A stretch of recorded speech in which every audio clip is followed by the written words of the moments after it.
gotten over 100 superhero projects at this point, and it's crazy because some of them from 2000, from years ago, are still rewatchable to this day. And not only are they rewatchable, but hell, they're better made than some of the movies we're getting today. So I want to go over 5 of the superhero movies that I think are the most rewatchable of all time. And I already know my number 5 is going to shock you, and you're going to call it Glaze, but I don't give a fuck. Let's get into it. Because I'm calling my shot early. I think that Superman is going to be and is already one of the most rewatchable superhero movies of all time. Bro, I've already seen this movie twice, and I need to go and see it again. I'm not going to lie to you. Not to mention all the times that I've seen clips of it on TikTok. I've barely seen the movie 3 times at this point, and yet I still want to see it again. Like, trust me, when this shit drops on HBO Max, it's getting watched immediately, bro. I feel like this is one of those movies where you notice a little thing here and there every time you watch it. The action doesn't get old. I don't think the jokes are going to get old either. I think this movie's going to age well as well. What type of grammar was that? I know there's probably going to be people in the comments saying, bro, you're glazing. Bro, it's way too early to say this, but I don't know, man.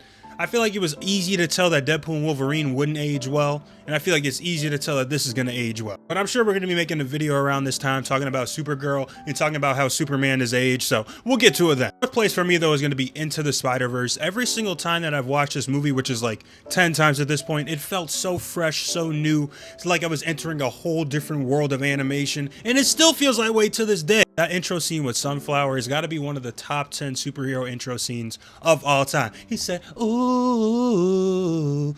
I just had to show out the vocals real quick, I'm not gonna lie. Yeah, man, seeing Miles Morales' journey to becoming Spider-Man is one of my favorite stories of all time. The animation doesn't get old, the fights are still hilarious. Seeing that nigga get hit with a bagel that eventually gets turned to the spot is still funny. Most importantly of all, the What's Up Danger scene hits. Mwah! No matter how many times I've seen it. So let me just throw in underrated song on that album is the Juice WRLD song, bro. When it gets dark outside and you I confide. Now that song is a bang! You wanted to tell me this should be higher on the list. I'm not gonna argue with you whatsoever, but it needs to be on this list in general. The Incredibles is one of my favorite superhero movies of all time. And it has aged like the finest of wine, bro. For a good minute, this was the best adaptation of the Fantastic Four that we've ever gotten. And hell, to be honest, it might be the best adaptation of the Fantastic Four we ever get. I'm gonna be honest. Gonna lie to you, I think this is one of those movies that is gonna age so well down, generation. I think they're gonna be talking about this movie in 2080, bro. No cap. By then, though, we might actually have superheroes at that point with the way superhero media is taking over. But still, I think this will still be a gem of its time and a gem in history, to be honest. Honey, where is my super suit? How does that scene still hit 20 years later? Are you serious right now? Scenes like that, seeing Bob get stuck in his office chair and his car and everything. Seeing Dash literally run on water. No, that's top 5 scenes of all time. I'm not gonna lie. It's not even mentioning Syndrome, one of my favorite villains that Pixar's ever dropped. I love The Incredibles, bro. It's the Underbiter! Not gonna lie to y'all, I originally had, literally until I was making this part of the video, the first Avengers as my one Avengers movie, because I can only pick one.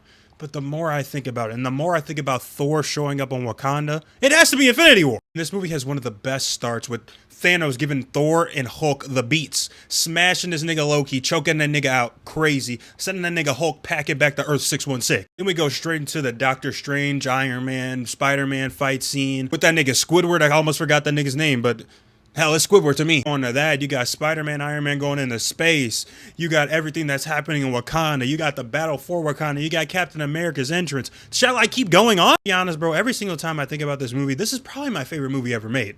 Like, I'm just keeping it a bit. But at number 1, one of those movies that has aged well throughout the years and is better than a lot of the movies we're getting now, Spider-Man 1. Sam Raimi. You cooked! We can honestly say this is one of the best origin stories that we've ever gotten. I love how campy and goofy and comic booky it is, while at the same time still realizing that it could be a serious story at the same time, you know what I'm saying? It doesn't take itself too serious while also respecting the source material and respecting the character of Spider-Man. Ugh, man, I can gush and I can glaze this movie for God knows how long. Like, did this movie really give us Tobey Maguire's Spider-Man while also giving us William Dafoe's Green Goblin in the same movie?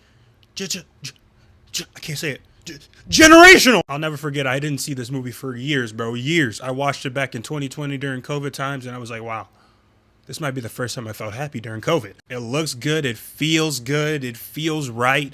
It aged well. It's got one of the best comic book villains of all time. Ugh, I need leftovers. Chef, I need leftovers!